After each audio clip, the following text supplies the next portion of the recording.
Greetings, Darklings, from across the interweb. It is once again I, Precious Ken, the Duchess, for the Sounds and Shadows podcast. Today, it is brought to you by Twin Tribes, this lovely shirt, who has a tour coming up. If you haven't seen Twin Tribes, what are you doing with your life? Go see Twin Tribes. We're going to go see them in September. We're looking forward to it.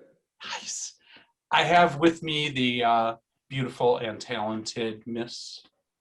It is I, Katy. Oh, lovely, lovely.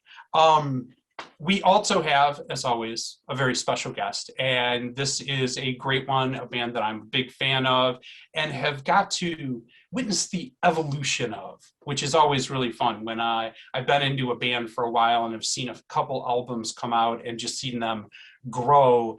And this newest album is the one I've been waiting for. So I am very excited to get talking to them.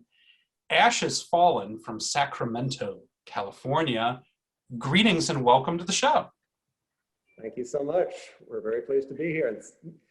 I've been talking to you online for years. It's nice to actually speak to you. Yeah, it's been a hot minute and we've never done like a video call or talked in person. So this is super dope.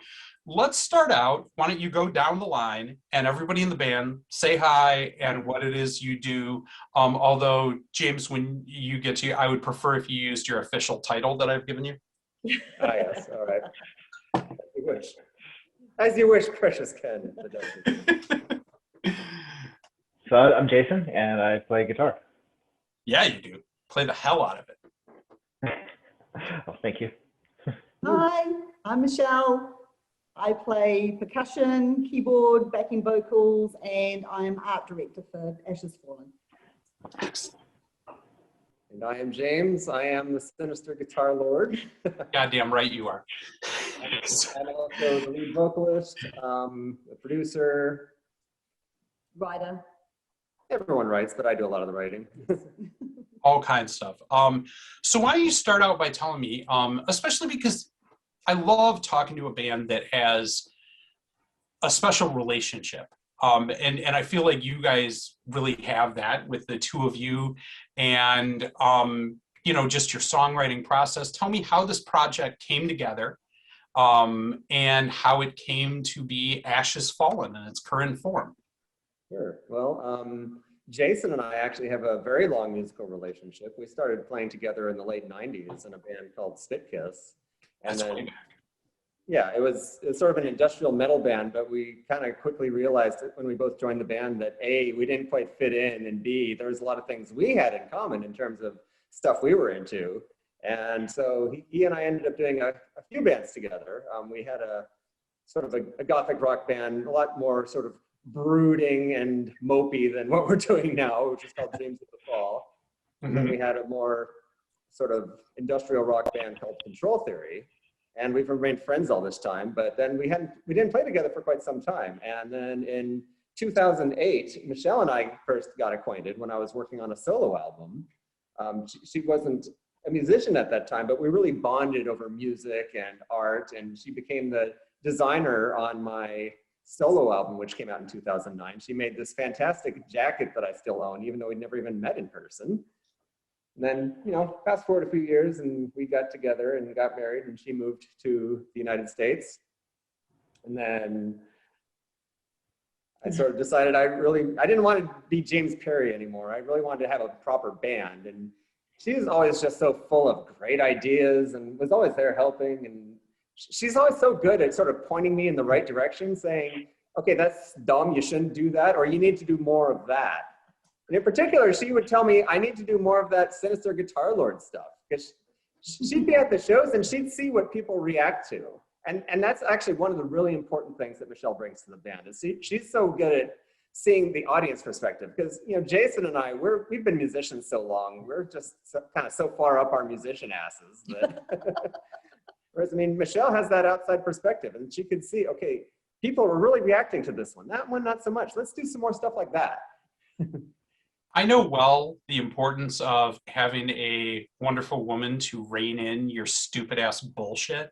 I have a firm understanding of just how important that is. Michelle, it kind of went quickly went through, but that you came over. Where are you from, and that brought you over here to Sacramento? Yeah, okay, so I'm born and raised in New Zealand, and I'm from a small town called New Plymouth in Taranaki on the west coast, but then I was living further north, just past Auckland, where the orcs live. Yes, I was just going to ask, is that closer to the hobbits or the orcs, or, okay, so you're over in orcish lands, understand. And James surprised me with a proposal at the end of 2015, and we decided that we would make our home together in California. So yeah, I moved across and we got married and lived very happily ever after, and he asked me to join his band. So I very quickly learned how to become a musician. Katy, how much do we freaking love a good meet cute? We are into it. It's something I that love we really like to showcase within our channel and podcast, is meet cutes. It's true. Going along with that, because I heard them back there, Jason, who was making the chittering noise in the background when we first started talking during the interview? That would be my wife, Melanie, and a friend that she has over right now. They're I thought it was very going to be like giggly. your lovely children, and I was going to talk about it, but no, it was your wife that was Yes. in the middle of wine and book club. No, that's cool. That's Yeah, pretty much. beautiful. Another thing I want to jump to right away is you guys, when you came here, Michelle, you can see behind you this lovely, ultra gothic, badass pedestal and altar and whatnot. Tell me a little bit about where you are living now and what you have set up there. Well, I guess we still call ourselves a Sacramento band, but about the middle of last year, Michelle and I were talking, and you know, it was really your idea. You thought, you know, maybe we should get out of the big city, because it was just, we lived on an alley and there was lots of chaos and drunks, and there was a liquor store right behind our place. I mean, we loved our home, but you know, she thought it might be better to find somewhere where we could really have some peace and quiet, really focus on our creative pursuits and our life together, and not have all that noise and distraction. And it was just Life. Yeah, just, as you say, it was too much life. as you like to say, it was doing your head in. It was doing my head in. Yeah, so we decided to run to the hills, and we now live in Sutter Creek in Amador County, which is just an hour outside of Sacramento, and it's in an old gold mine town, one of the original gold mine towns. Very cool. Ghosts and shit. I love it. Yeah, and then our realtor found us this property that has a church on the front of it, which was built in 1898, and it's just awesome. Perfect. But we don't actually live inside the church itself. We're lucky to have the residence that's being built out the back, and also the old schoolhouse, which is attached. So the church here is primarily just for performances and rehearsal space. So we are so extremely lucky. Yeah, that is so freaking cool. I was just saying to Katy and everybody before we started, I just saw a live stream that you guys did where you were using it for the performance space. And with coming out of the pandemic, well, not coming out, I mean, still going on, but some semblance of normal coming around, but everything that we've been through in the last year and a half, you guys have been doing these streaming shows, and I really feel like you guys, because of the space and how you've set it up, are really cutting edge on it and just putting forth really great live energy performances while in your home. Tell me a little bit about how you put together the setup for it and what goes into, and are you going to keep doing performances like this from the Goth Sanctuary? Yeah, well, I mean, seriously, we're so lucky to have this space. You know, one thing that was a rude awakening for me when we were sort of touring around in 2019 is you're on a bill with like 2 or 3 other bands. You've got 10 minutes to set up, 10 minutes to break down. Sure. You can't take anything with you apart from what you need. Yeah. So when the pandemic happened and the live streamings all started to happen, I was like, oh wow, I've actually got time to set something up, and that's Sure. what we did in our Sacramento house. Yeah, with limited space, but it was still good fun. Then obviously we bought this place with a chapel on the front, and we've got a split level stage with so much space and so much room and opportunity. And that's what I love. That's what my main. I mean, I love the music. Don't get me wrong. I love this guy and the other guy there too. Sure. But it also gives you a chance to, I mean, to me, when you're talking about online, create a truly immersive experience, right? I mean, you have kind of almost like a legit sound studio to like get, and I gotta imagine the acoustics, well, I can hear it. The acoustics in there are just so freaking cool when you're playing live. Yeah, I mean, we've been talking, I don't know if you know Jay Ty from Soil and Eclipse, and he has his band Axiom now. Well, he's a good friend of ours, and we keep saying, we just can't wait to have you over and hear you sing in here with this wonderful natural reverb. Now, Michelle is a big film buff, and so she's loved the idea of things like set design. So just the fact that she has this space to play with, she just loves it. Yeah, it's amazing. And then for the final part of your question, I imagine we will continue to do live streams from time to time. And I know it's sort of an open question. Are the DJs going to keep doing these streams? And I sure hope so, because I've loved getting to hear DJs from other places and meeting DJs from other places and hearing what they're doing and getting exposed to new music. And I mean, the pandemic obviously was awful, but it was also a blessing in disguise for this band, because we've made a lot of friends and contacts and fans just by doing these live streams. I think for a lot of bands, and also like you mentioned, a lot of DJs, and I think a lot of DJs have upped their game as a result of it. Like I just did a review of Katy out of Toronto, who to me just takes it to the next level, where she isn't just spinning, she's teaching a musical history class and telling a story and going through as she's spinning this music, and found a way to really engage fans that went beyond a normal club night. And I feel like, again, the same way with the stage setup and what you guys have going, that helps you do that, to really tell that story on a next level, so that, I can see a band like Ash Code in Italy, and I can see you guys out in Sacramento, where you might be touring around and you might get out this way in Michigan, but it gives me a chance to have that live experience. And I really hope that keeps going and keeps happening. Yeah, I mean, some people from New Zealand were able to watch us live in real time. How cool is that? That is so freaking cool. Katy, all right, I did the thing where I rambled in the beginning. I'm going to give you a turn. Okay, I hate to be asking super targeted questions, but I am curious because Michelle, being from a different country means that you were probably exposed to some different things. When you were growing up, what was your favorite radio station to listen to? And like, did you listen to goth when you were growing up? Like, what was your integration into the scene? Yeah, growing up in New Zealand, I remember as a young tween, I guess you could say, heading into my teens, you know, we had quite a diverse culture. I remember that it was always segregated into, there were the punks, there were the goths, there were, I lived by the ocean, so there were the surfy kind of guys, and there was also the Rasta guys. You know, a lot of reggae. So it was very, very blended sort of music.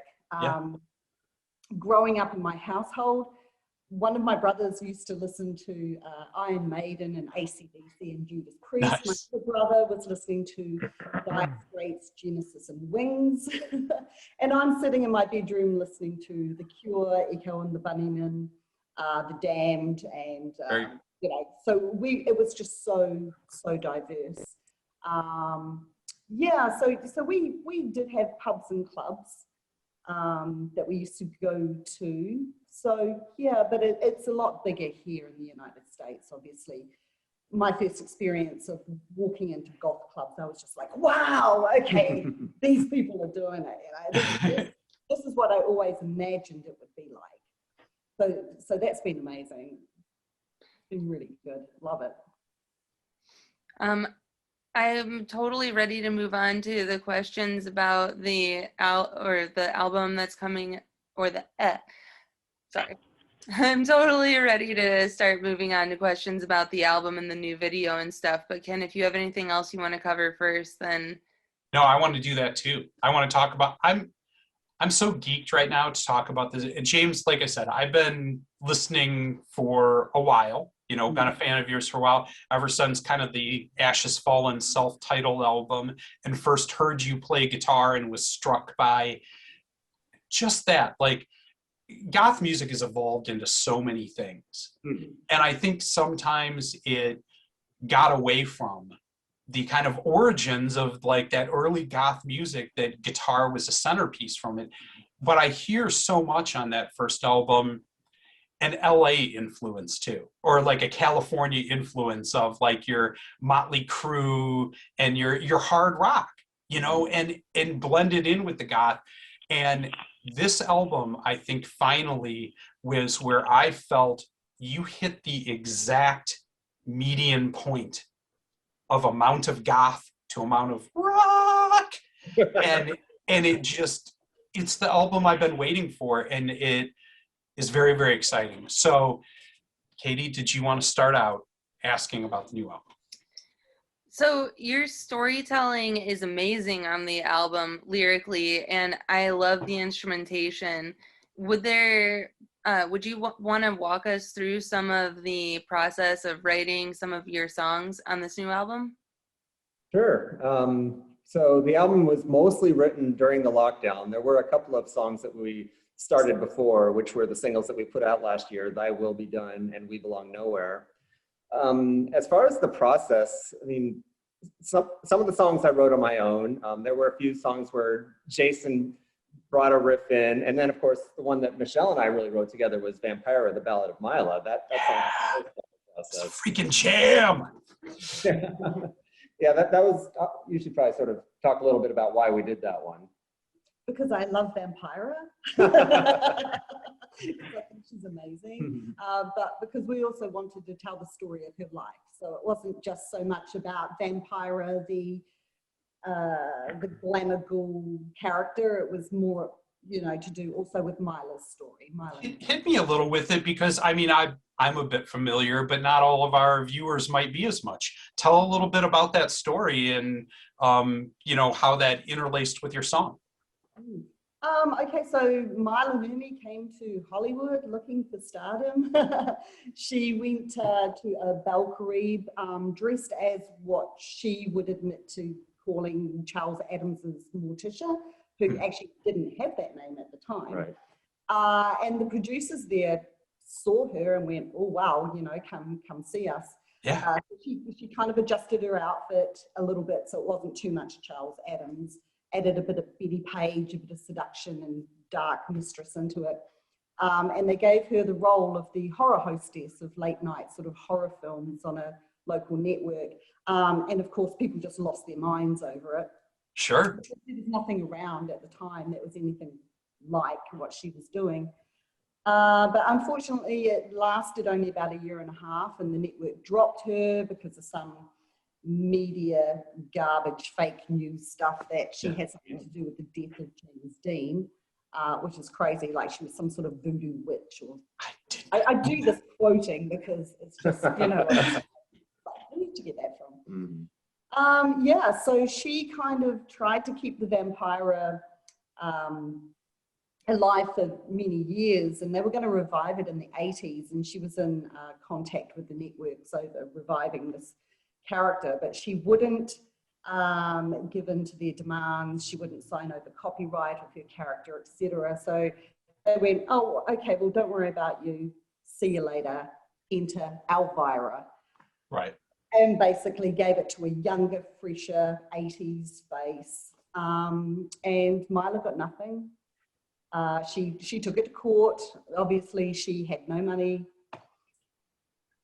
Couldn't fight the battle, lost, and unfortunately died in 2006 as a pauper, alone in an apartment on her couch, and the only other thing in the room was a patio chair.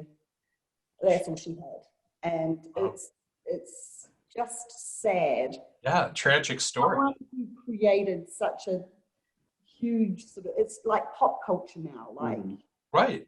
Without her and what she did, we wouldn't have sort of. I mean, we talk about, there's a lot of, parts to goth, and the music is a bit, but always the aesthetic has been an enormous part of it. And she invented a lot of what we think of as the biggest concepts or tropes of the goth look. Oh, absolutely. The long black hair, the long nails, the arched eyebrows, the dark red lips. I mean, look at me, I've got long black hair and red lips too. But, but it's true. It's part of the look. It's part of what we all recognize. Sure. And I wanted her story to be told, and I want her name to be remembered because, yeah, you know. Yeah, I mean, one of the things we like to say is that there have been a few songs about Vampira, but we don't know if anyone's done a song about Mila before. Yeah. That's awesome. I love that. Like, I mean, because you're right. Like, it does seem sometimes when we talk about or think about culture, it's about the character, but not necessarily the artist who created that character, which is what's behind that kind of art, is who made that character and made it real. Yeah, but she didn't sell out, She stuck to her guns and that's awesome. And her principles and everything. She did relent and was in Planet 9 from Outer Space, if you know that film at all by Ed Wood. But she didn't speak in it because she thought the film was so terrible. And she wasn't wrong. Well, they gave her $200 and she needed the money, so she did it. She's probably the best thing in it. But yeah. Yeah. Ed Wood didn't believe in second takes, that's for sure. Oh gosh, no. Let me talk a little bit to the lads for a minute now, because again, James, I mean, one of the biggest things that drew me into you is the guitars, and on this album in particular, the guitar work is phenomenal. It's next level stuff. It really is doing something unique and interesting. Tell me about, let's geek out. Tell me, both of you, about the rig and about, because you guys are both guitar players that are meshing this. And I feel like that's one of the huge powers that you guys have, is kind of this trading licks back and forth, blending layers to the guitars to create this movement and this constant energy and rush. How does that happen for you, and how do you play off each other? I mean, I know you said you've known each other a long time, so that probably helps, but tell me about how that process works. Sure. Well, I mean, one of the first bands that Jason and I bonded over way back when was the Chameleons. And when we were thinking about what do we want Ashes Fallen to sound like now, the evolution that we've been talking about, I was really thinking about like the Chameleons as well as like the Fields of the Nephilim, where a lot of times you've got two guitars doing two very different things with very, very different tones. I didn't want the big thick wall of sound like we had on the first album. I wanted every piece to be audible, every element to shine. You can clearly hear what Jason's doing, you can clearly hear what Michelle's doing, clearly hear what I'm doing. And I'm really proud of that. I think we got something really cool. Now, there's one song in particular on the album called Human Condition is Terminal, and that's one where Jason really takes the lead on the guitar because he's a much more advanced fingerstyle guitarist than I am, and that's not something you usually hear a whole lot of in rock music, but I thought, and I mean, Jason just came to us with this just beautiful piece that he wrote, and so we just made it into something just very stripped down, very intimate. I mean, the focus is really his guitar and my vocal. It's a bit of keyboards, and Michelle does some kind of haunting lines behind me. But yeah, that was something where we really allowed Jason to showcase his particular skill set. Jason, can you hold the power of your hand up for a minute so we can see where the fretboard fireworks happens? He really does have the hand for it. Look at that. He's got like monster fingers. That's crazy. Yeah, when we're just hanging around or sort of waiting to set up, a lot of times Jason will just be sitting over on the other side of the church, just playing some Bach on his guitar. That's Yeah, awesome. he loves it. And obviously, we love to play, and one of the things that I'm sure we're going to get into is that I lost my mother last year, and she was my first inspiration to become a musician, and I decided I really want to be the musician that my mother and my father raised me to be on this album. And the death of a parent obviously brings things like your own mortality to the forefront. Sure. And we're all getting older, so I was just like, let's just make this the best thing we can do. We don't know how long we have. We don't know how long we're going to be able to do this band. I don't know about you, Jason, but I just feel so lucky that we've got this opportunity to do this. I think if I'd had some recognition in my early 20s, I probably wouldn't appreciate it the way I do now.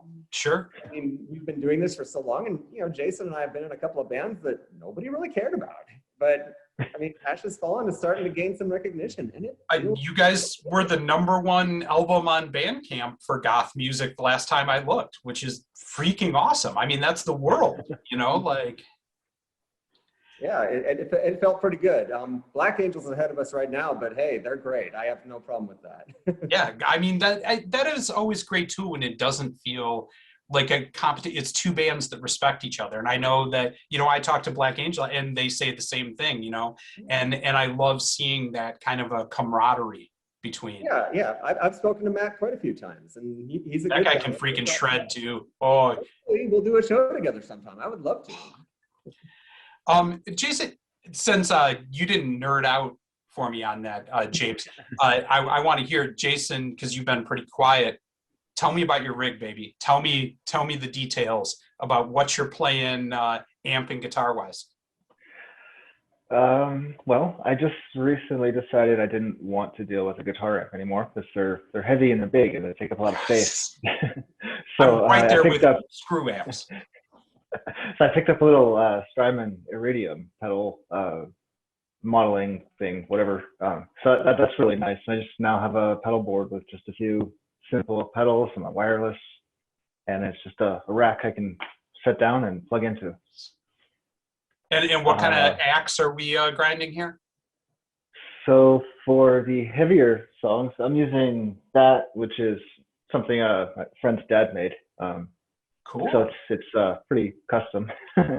And for the other songs, the more lighter ones, I guess, using a Reverend guitar, which is something that James owns. Nice. Very cool. Yeah, it's got the Revtron style pickups like a Gretsch, so it sounds good for dirty and clean. It's a really nice guitar. Yeah.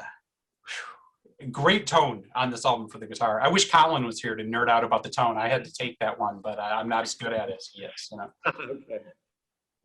Yeah, Jason and I have both switched to completely modeling rigs, no amps whatsoever. We're hoping it'll make it a lot easier on the road because we don't ever want to be that jerk that makes the whole show go behind because we took too long to set up and tear down. And I'm right there with you, Colin. Same thing. Like, forget amps, screw everything direct in. The way technology has gone now, you can get almost any sound you can imagine, any amp you can imagine. Why carry that crap? I'm 43 years old. Like, we're not kids anymore. I don't want to throw a hip out before we start a show. Yeah, I mean, I'm trying to eliminate the things that stress me out and make me grumpy on show day. This is supposed to be fun. Exactly. I don't want to carry that stuff up and down those, stairwells that go down into basements or up to the top floor. It's just killer. Yeah. Hard pass. So good. Save your energy for the stage. Yeah. So, okay, I have a question about this new album. Given that so many things have happened this last year and a lot of it was written during the lockdown, what tracks did each of you individually cling to the most and why? That's an interesting question. Oh, geez, I don't even know where to go with that. I mean, I love everything on the album, and a lot of the album is very much inspired by current events. I mean, how could it not be? Right. I'm just going to look at our song titles here. The album opens with a song called Stand Your Ground, and I was really thinking a lot about just some people we know and friends of ours who have literally been out there either at the protests or just organizing things like the ARG Fest that we were a part of, which the Anti-Racist Goths event, which was just absolutely wonderful. And I mean, not just, and there's another song on the album called Bear Witness, and both of these songs have a pretty similar theme where it's A, things are really bad, but B, what can you do about it? Right. The ending of Bear Witness, those last lyrics, I think I wrote those the last week of mixing, and I decided, what happened, Ken? Just keep talking. All right. Yeah, so, I mean, so much of the lyrics are about, you know, bear witness to the fall, the ending of it all. Just don't turn away from what's happening. But I decided that's not enough. You got to think about what can you do. You can't just be bleak and hopeless. You've always got to be hope. You've always got to keep fighting. Stand your ground. So that's a lot of what this album is about is injustice, but also looking at it and saying, what can you do? What can you do to make things better? You know, and I appreciate that a lot because there are, you know, there's a lot of different ways that musicians have handled the last year. And some people have been like afraid to touch politics.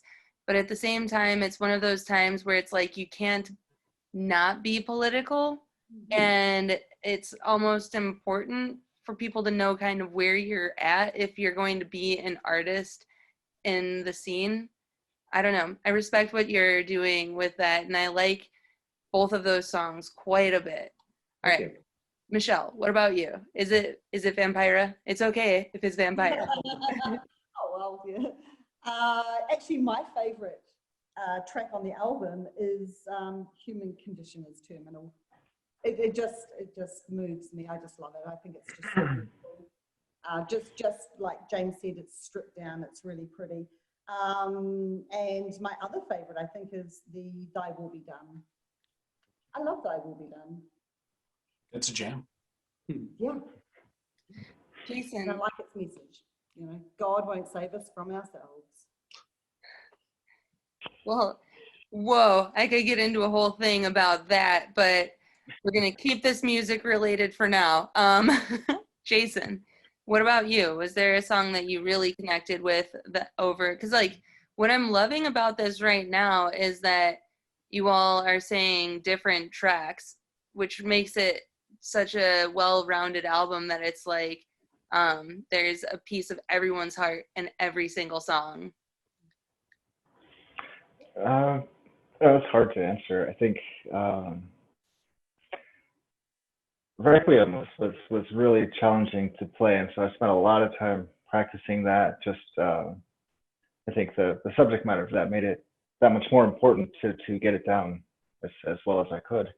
And as far as other songs, Human Condition was another one that, because of how in the forefront the guitar work is, that I was really worried about pulling that one off as well. Yeah. I think another thing I want to call out right now, which is really interesting to hear about kind of the songs were meaningful, is, again, you two both as, to me, premier guitar players in this scene, but you had a mastering expert to assist you with it, who also, to me, is one of the important voices in Gothic guitar, you know, in particular in Gordon Young. And tell me a little bit about what it was like for all of you to work with Gordon and what he brought to making this album everything it could be. Gordon was fantastic. He was just a lot of fun to talk to. He's hilarious, and he's a funny dude. And it helps that he loved what we were doing, and I knew just from his background and having worked with people like Caroline Blind and everything that he would totally get what we were about, and that was so important. Yeah. And I learned so much from just working with him, and I think that'll just make whatever we do or I do in the future that much better. And definitely had a great ear for tones, and like I said, I really wanted to get that really good distinction so you could clearly make everything out but still have it sound nice and full but space. He totally helped us nail that. And yeah, I mean, it used to be that a lot of times the process would be you'd mix and master the album, you'd mix the album, you'd send it to the mastering engineer, and then you'd get it back. No, this was a much more collaborative process. He said, well, you might sound better if you brought that down. So it was that much better that I had the opportunity to fix things in the mix rather than him just trying to make do with the master with something that could have been better addressed in the mix. And Michelle and I got to speak to him a few times, and he's just funny and he's a lot of fun. I hope we get to meet him sometime. Yeah, he's a cool guy. You brought up another thing there too that I kind of want to touch on a little bit, and that's in your previous albums that I listened to and heard, it was very much, especially from the vocal standpoint, it was the James show. You know what I mean? It was a lot your vocals and your voice of it. And this album, to me, I felt was a true collaboration, especially on the vocals. And that's what gave it its extra voice and extra power, is that I really, from Michelle adding layers in and adding, that's to me what really made this feel more full and like a complete story. How was that when you guys were thinking about the intent on how you were looking at songwriting differently, rather than you being just the primary voice and primary vocals, and how you and Michelle worked together to make a collaborative effort that made the voice stronger? Well, I mean, Michelle did have some vocal parts on the first album, and I'll tell you, whenever people are always saying, I want to hear more of her, our friends would always say, I want to hear more of Michelle. Like a lot of people who are maybe newer to singing, she doesn't necessarily like her voice, but she's got a cool voice and she sounds good. And more importantly, we sound good together and we complement each other. So yeah, we really wanted to make sure that she could be heard. And so there's some good harmonies. There's some parts where she's doubling me. Yeah. I love the blending on it. I think that, just like you said, I hear a true blend in this record. And that's what made it stronger, because it gave extra shape to what you were doing when you were piercing through or adding a growl. It gave it an extra layer of definition. Yeah, again, one of the things we really strive for on this album is making every piece heard. Jason's guitar, my guitar, her voice, her keyboard, everything has its place and doesn't get in the way of each other. Beautiful. But I still push for the guitar solos. We all need more guitar solos, that's for sure. On our song, Just Let Go, you were playing a guitar piece and I'm like, is that it? No, do more. Like, show that stuff off. You can do it. And he's like, oh, damn it. Yeah, there were some lead guitar parts that I really struggled with, and some vocals too. I mean, to toot my own horn, I think this is my best work as a vocalist. Beyond the shadow of a doubt, honestly. I mean, this one really blew me away. And I remember times, James, where you were DMing me at what was like, 1 a.m. for you and 3 a.m. for me, being like, Ken, I am just lost in this guitar track right now. And I've played it so many times. And you breathed and you worked through, and the result is absolutely amazing. I'm extremely impressed. Thank you. We're a music review page, so I always think it is important to ask, and I want to. What are you guys listening to right now? Because I know, again, you're kind of getting used to, being one of these voices of modern goth. What is it that's inspiring you, or maybe who you're working with, that you want to call out that other people should be listening to? Well, I'm going to say Caroline Blind. I'm saying Caroline because I love you, Caroline, and I love her music, and I know how much you inspire my husband and always have done.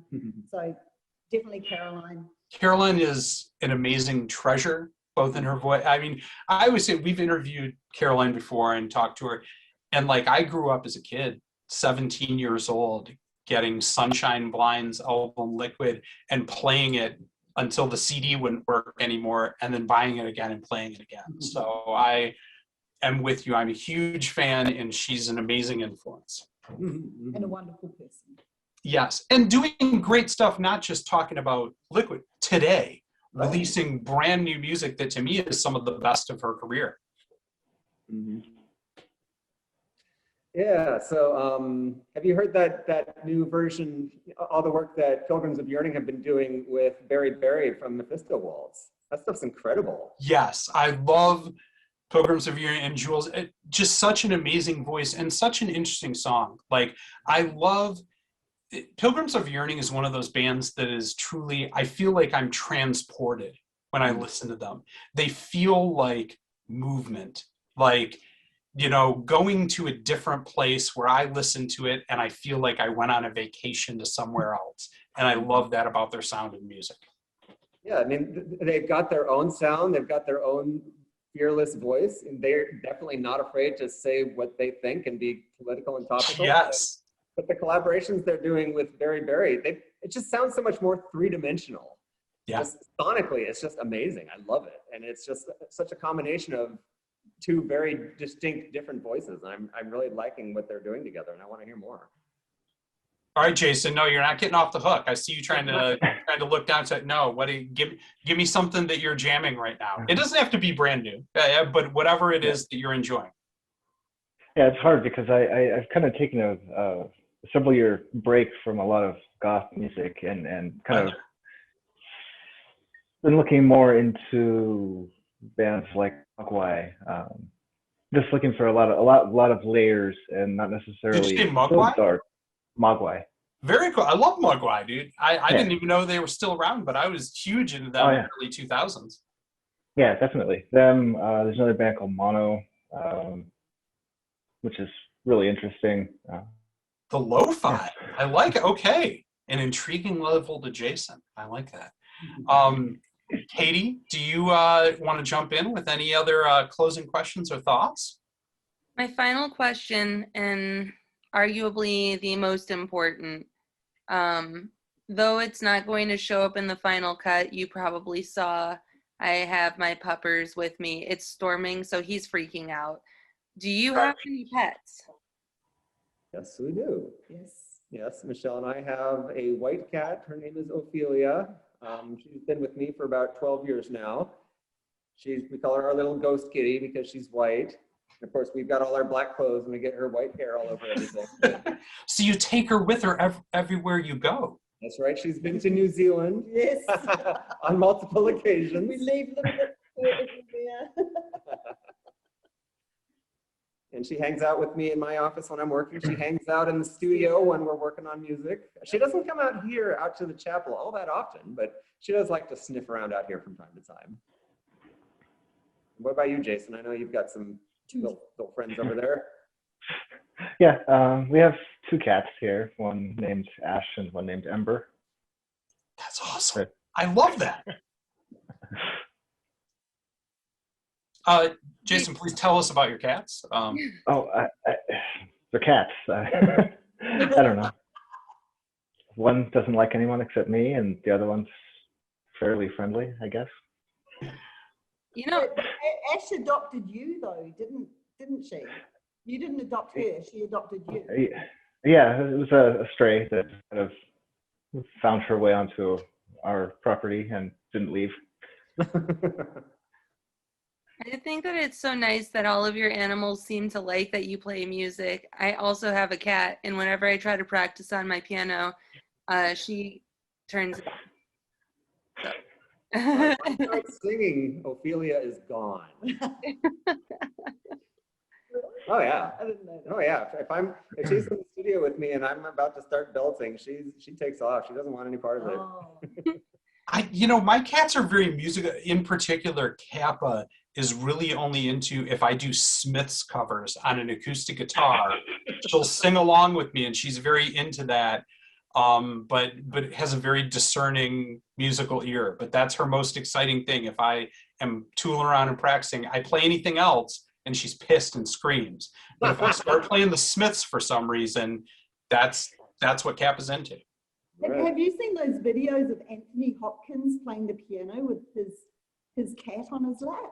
No, but I need to, obviously. Anthony Hopkins playing piano with his kitty. It's just it'll break your heart. It's so beautiful. I'm going to look that up for certain. That's And awesome. when you're done, check out the videos of Iggy Pop singing to his bird. Oh, his cockatoo? Yeah. Yeah, parrot. I'm down to see Iggy Pop sing anything. That's, Yeah, the parrot's like, Mm. it's brilliant. It's been amazing talking with you guys. And I'm so, like I said, excited for this album. This is an album that I had been waiting for you to do for a while. And I feel like it has really taken your music to another level and evolution. I would like to spin out on the video that you have just put out, the Vampira, the Ballad of Malia, especially because you told the lovely story with it. Set this up for me a little bit, please. Pretend like I'm a talk show host here, and like, can you please set up the clip for me right now and roll us into the video? Tell us about what this video, how you put it together, and what we're going to see. Well, this video is your doing, so I think you got to take this one.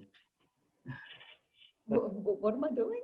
Michelle, tell me about your artistic vision, how you pictured the song coming together, and what this video was, what you wanted to show here. Yeah. So for the video for Vampira, the Ballad of Mila, I definitely wanted to make it not just about Vampira, but about Mila herself. So there are, images of her as an older lady included in there. There's performance parts in there by Jason and James doing the guitar parts. The whole background was actually shot at our local cemetery, which is just next door on a very foggy day. So I just wanted to have a multi-layered, blended together video featuring mostly Mila as the Vampira character. Yeah. Give it that little bit of spook. And I'm so proud of Michelle because she did this video in just over a week. Awesome. Our publicist arranged for the song to be premiered on postpunk.com and thought, well, we could just do something like a SoundCloud link, but it'd be better to maybe just do a lyric video or just a still of the album cover. But Michelle, being the hardworking overachiever, always wanting to excel person that she is, decided, nope, I'm going to make a proper music video. She's actually had a music video in mind for Thy Will Be Done for quite some time that hopefully we'll be able to do in the near future. But this one went from idea to completion in 8 or 9 days. And you were working so hard day and night, and it looks fantastic and people seem to be loving it. And I'm so proud of you. It is awesome. I really enjoy the video. I'm really excited. Jason, do you have any parting shots before we roll into the clip? No, sorry, not really sure. That's okay. From us here at Sounds and Shadows, I'm very excited. There will be a link below where you can check out the amazing album, A Fleeting Melody Out of a Fading Dream. I love that. That's goth as fuck. Putting the rock back in gothic rock. Ashes Fallen from Sacramento. Everybody out there in internet land, keep it dark, yo.